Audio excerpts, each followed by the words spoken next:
welcome back, everyone, and thank you for being here.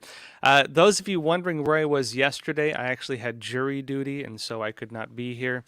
I'm technically still on standby, but we'll see what happens with that. But, folks, thank you for being here. We're going to have an interesting episode today. I want to go into what's happening with these classified documents and Joe Biden, and frankly, it looks like the Democrats or the establishment is trying to push out Biden. At the very least, trying to make him not run again for 2024. And it does look like, frankly, this is, I'd say, becoming more of a mainstream narrative. I know a lot of the major networks are saying now it looks like, frankly, the establishment is trying to push Biden out. We talked about why that may be, also some of the evidence suggesting, again, why they're believing that is the case. And frankly, all this ties into Hunter Biden, possible China deals, and other things. We're also going to have on with us today Epoch Times reporter Kevin Stocklin talking about this recent World Economic Forum meeting in Davos and also how it ties into some of the global agendas taking place. And folks, as well, I want to talk about what's happening in China because, well, we're seeing that, frankly, things are kind of falling apart there. I will say it now. It looks like the Chinese Communist Party is dying, frankly. And so that said, it's going to be an interesting episode. Stick around, folks. Those of you on YouTube, Rumble, Facebook, Twitter, we will jump over. We will jump over exclusively to Epic TV after about 25-ish minutes. So please join us there. Again, it's our uncensored platform, and hey, it's a great place for free speech. So, folks, join us on Epic TV. That's how let's get started. So, first of all, I want to talk about the question: is the left trying to push Biden out of the White House? And let me show you first here a Fox News article. It says DOJ, Department of Justice, seizes more classified docs from Biden's Wilmington home after 12-hour FBI search. It says the Justice Department seized additional classified records from President Biden's Wilmington, Delaware home after an FBI search on Friday. Fox News has learned. It says on January 20th, 2023, the FBI executed a planned consensual search. Some people have noted if it's consensual, it suggests that there is probable cause. Something to note if any of you are ever questioned by, let's say, an agent of the law on whether they can, search you or your person or your home. Sometimes it does help to ask whether they have probable cause or what their probable cause is. You can also ask them, are you asking me or telling me? Because sometimes they're asking you. They're asking permission, and they don't have the legal right to do it. But, of course, if you give them permission, you grant them the legal right, and then they can go ahead and do it. Without probable cause, it means basically they have no evidence of possible crime or they don't have a warrant. The consensual search does suggest that there was probable cause. In other words, there is some kind of legitimate reason they're using for doing this. And of course, I think that's kind of an obvious point by now, but people are pointing out why that matters. Now, Joseph D. Fitzpatrick, an assistant U.S. attorney to U.S. attorney for the Northern District of Illinois, John Lausch, told Fox News this. And also, Lausch was the DOJ official running the investigation into Biden's improper retention of classified records ahead of the appointment of special counsel Robert Hur, the new special counsel appointed by the DOJ to investigate this case against Biden. Now, it says Fox News has learned that Lausch is still playing an integral role in the probe as Hur gets up to speed. It says the FBI search began Friday morning at 9:45 a.m. and concluded Friday night around 10:30 p.m. Biden's personal attorney, Bob Bauer, said Saturday evening the search covered, quote, all working, living, and storage spaces in the home. In other words, they searched probably most of the home, allegedly. Further, it states that Bauer said that by agreement with the Justice Department, representatives of both Biden's personal legal team and the White House counsel's office were present for the search. Now, remember, people are contrasting this with the raid on Mar-a-Lago, Trump's home, where, again, people were not allowed to watch the FBI agents in the search. And so they do note there's a double standard here. You could argue that Trump is, of course, now a private citizen, whereas Biden is still technically president of the United States. And so maybe they'll have extra standards in place to make sure that agents are not doing things illegally, although these are more like legal teams, White House counsel's office, and so on. It says neither the president nor the first lady were present during the search. And it says DOJ had full access to the president's home, including personally handwritten notes, files, papers, binders, memorabilia, to-do list schedules, and reminders going back decades. And the decades part is what matters. As president, he can technically declassify very easily. As president, he has essentially unilateral powers for declassification, something that Trump has argued he had when he, of course, took documents home to Mar-a-Lago. According to Trump at least, suggesting that, the documents he took were already declassified. Remember, Trump previously declassified those documents twice publicly, one of which he did in a very not formal way using Twitter, where he declared on Twitter that the documents were declassified, which is what a lot of media point to later on, I believe after, in fact, January 6th, but before Biden was sworn into office. Trump actually went through the official channels and publicly declassified using official channels, which nobody seems to mention.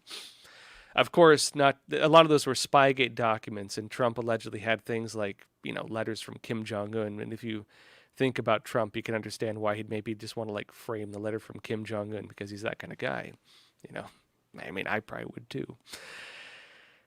Now, it says further in, the DOJ again had access to all this information, and DOJ, it says, took possession of materials it deemed within the scope of its inquiry, including 6 items, this is where it gets important, 6 items consisting of documents with classification markings and surrounding materials, some of which were from the president's service in the Senate, and some of which were from his tenure as vice president. DOJ also took, for further review, personally handwritten notes from the vice presidential years. Now, this is what's important. And this latest raid, and take this in context of the previous raid, previous investigations, and them finding classified documents and so on. It's adding up. It's getting bigger.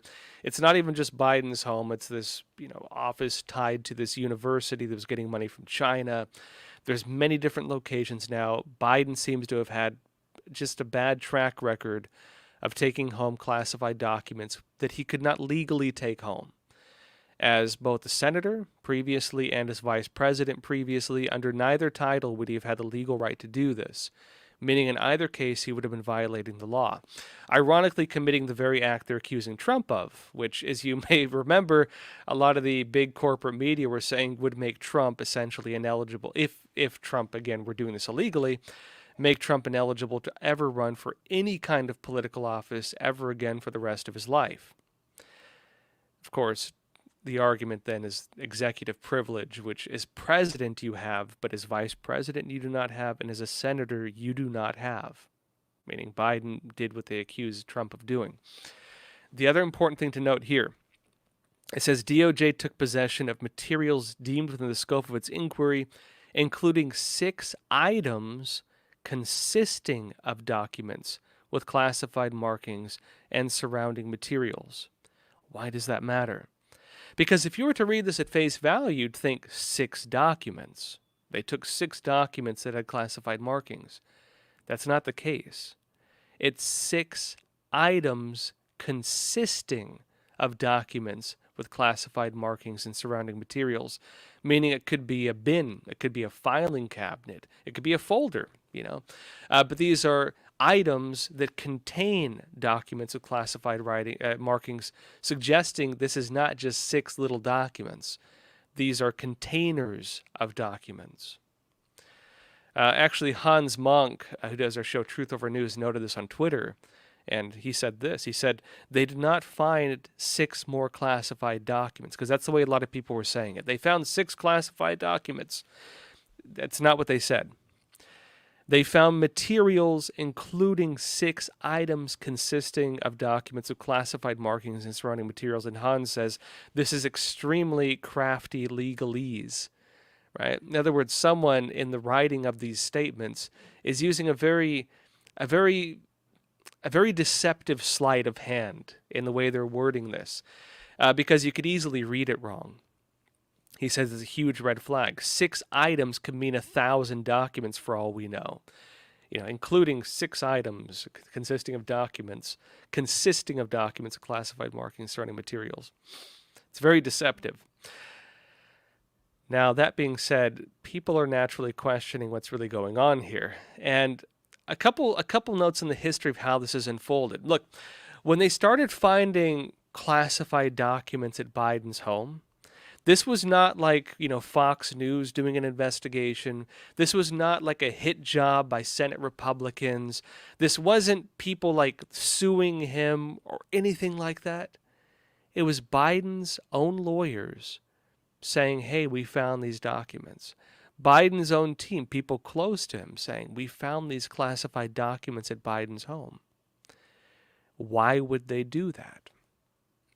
Why would they willingly give up evidence of a crime? What would the reason be behind that?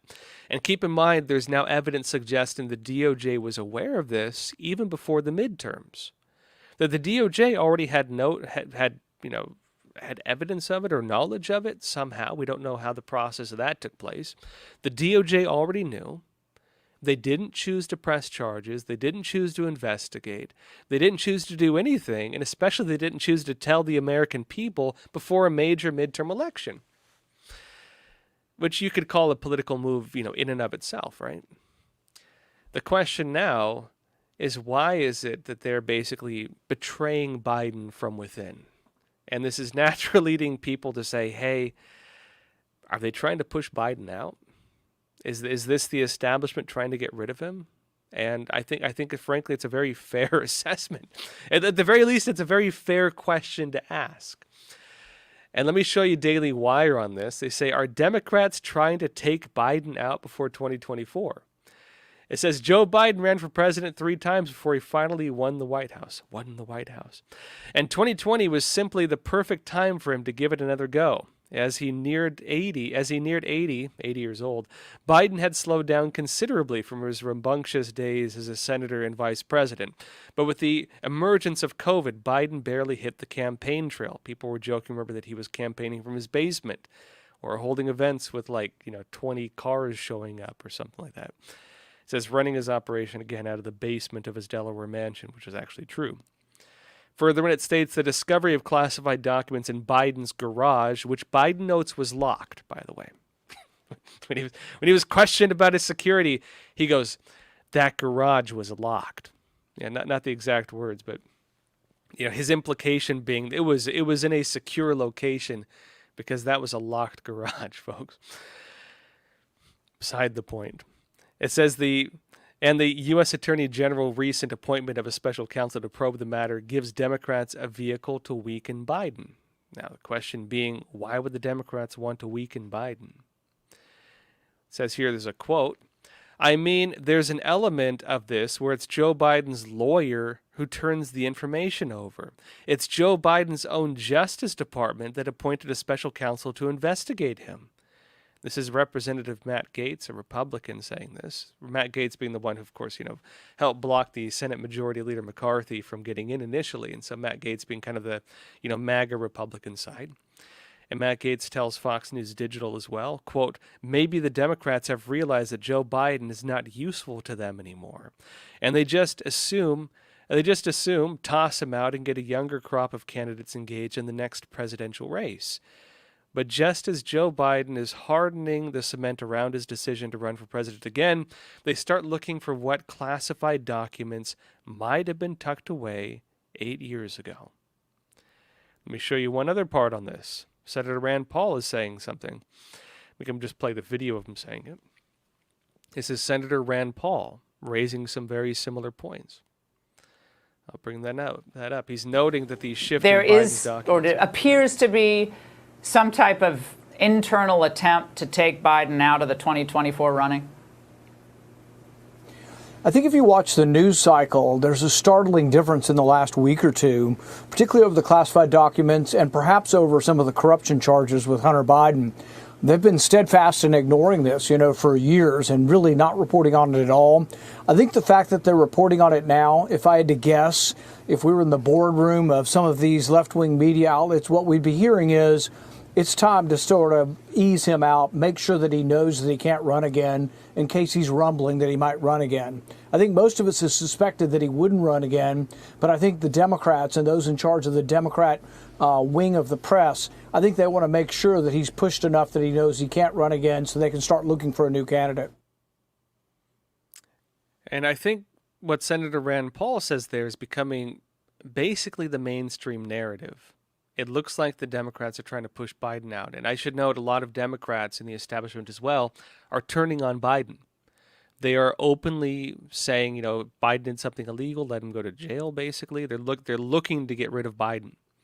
And they're not being challenged from within the party when they say this. Now, keep in mind something important. When you're dealing with politics, it's on the Republican side too. The Democrats are more like this. They're more in lockstep. But, this is politics in general. Usually there is an established message.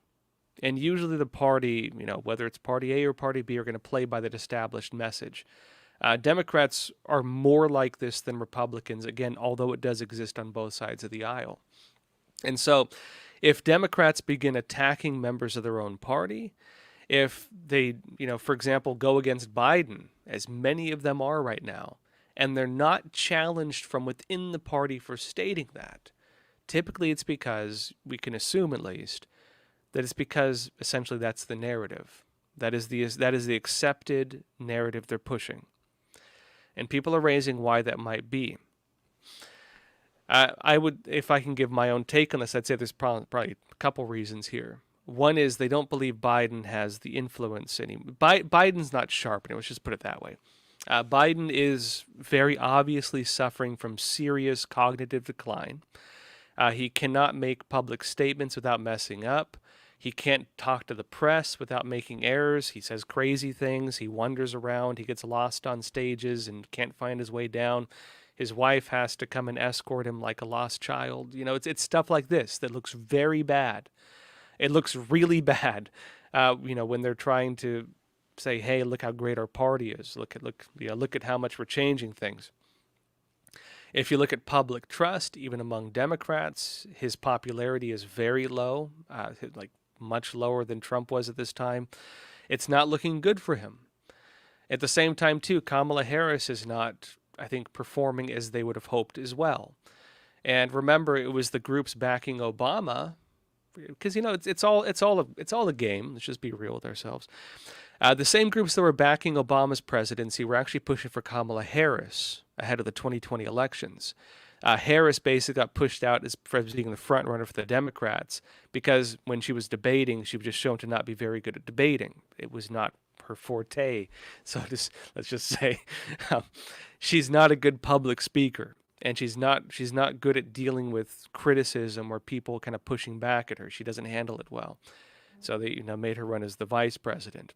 And remember as well, when you're dealing with Democrat elections, especially more so the Democrat Party, although again deals with some of these problems on the Republican side.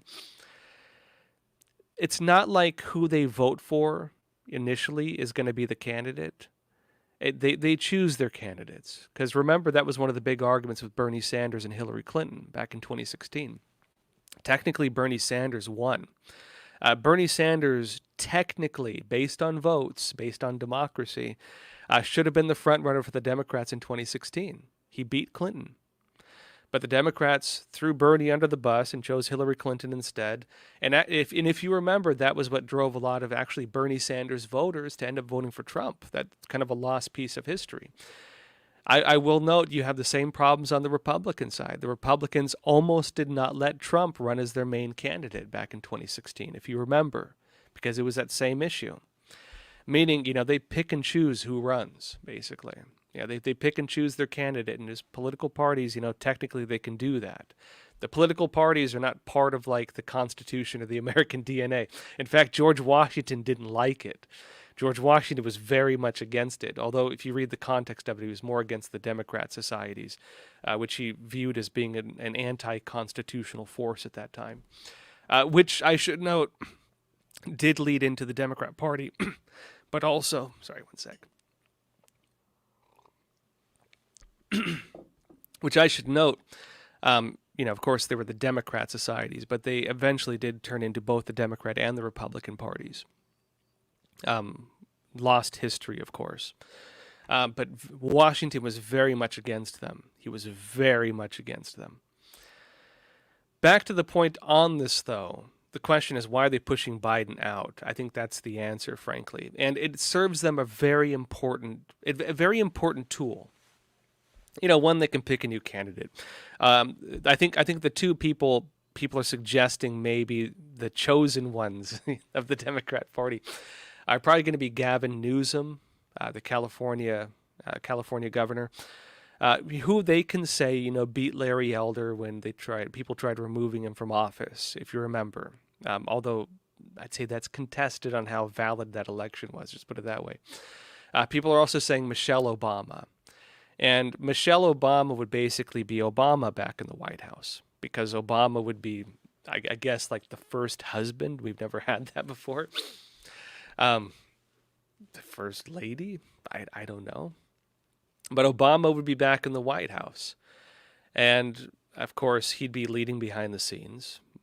You would have that phenomenon. And of course, for the Democrats, that's for the establishment in general, that's something they'd very much want. Basically, Obama would be able to give speeches. He'd be back in the White House, even though he technically wouldn't be the president. They would love to have that because they need someone who speaks well. They need someone who can sell their talking points. They need somebody who can, just seem intelligent. Just put it that way. Who can just make logical arguments. And really Obama and Gavin Newsom are the two most presentable ones they have for that, regardless of lack of popularity among the American voters. Now, back to the point with Biden and what's happening right now. Now, there's two questions. One is, are they trying to push him out in general, which is maybe the third question. But two, if they push him out, what is the outcome going to be? Do they want to do it before 2024? Or do they want to do it, basically just not have Biden run again for president? If they push Biden out, if they impeach him or, who knows what, Kamala Harris becomes president.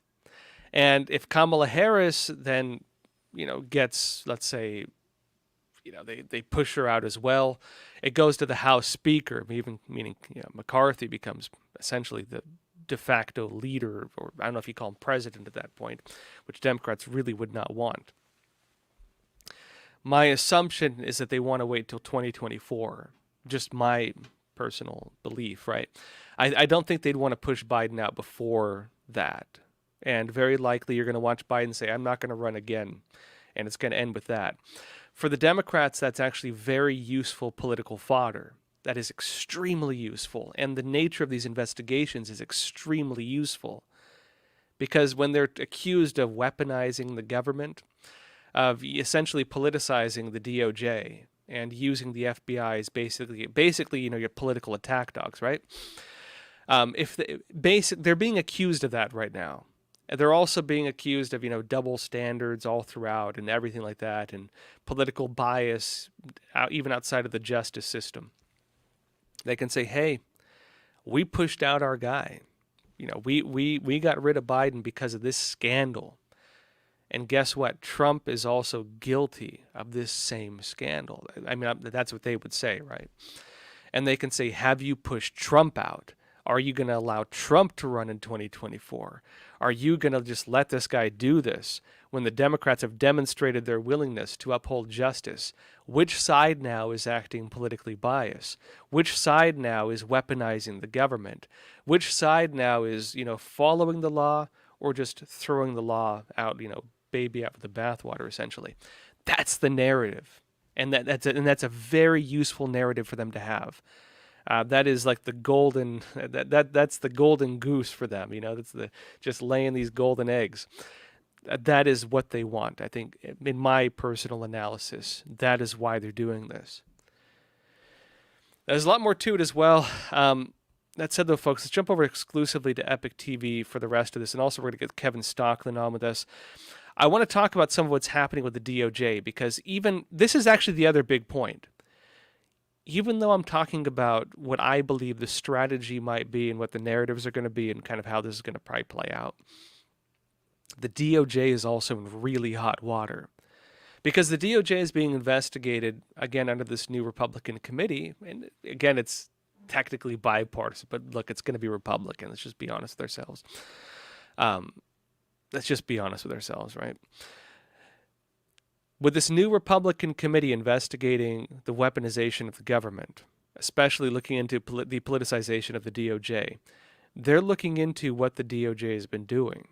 The DOJ now is suggesting they're not going to fully cooperate with them. And the DOJ is getting swept up into this whole Biden scandal as well, whether they like it or not. And so the narrative is not working out, I believe, as they planned already. I'm going to go into that in a minute, folks. And also, we're going to have on Kevin Stocklin talking about what's been happening at the World Economic Forum with a recent meeting in Davos. But let's jump over first to Epic TV. First of all, folks, let me show a quick trailer. Speaking of Kevin Stocklin, he's the guy who did the documentary, The Shadow State. Let me show you a trailer of that we'll jump over.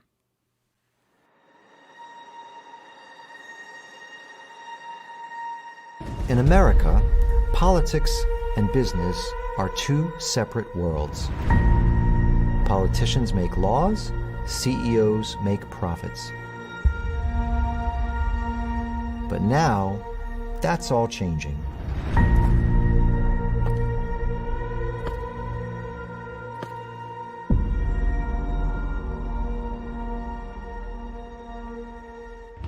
A movement has been growing to unite corporations, governments, and global institutions. Its purpose is to deal with issues like climate change, racism, inequality, and gun control. It is called ESG. How does it work? And how will it change our lives? Are we bending Wall Street to our will, or are we the ones who will be manipulated?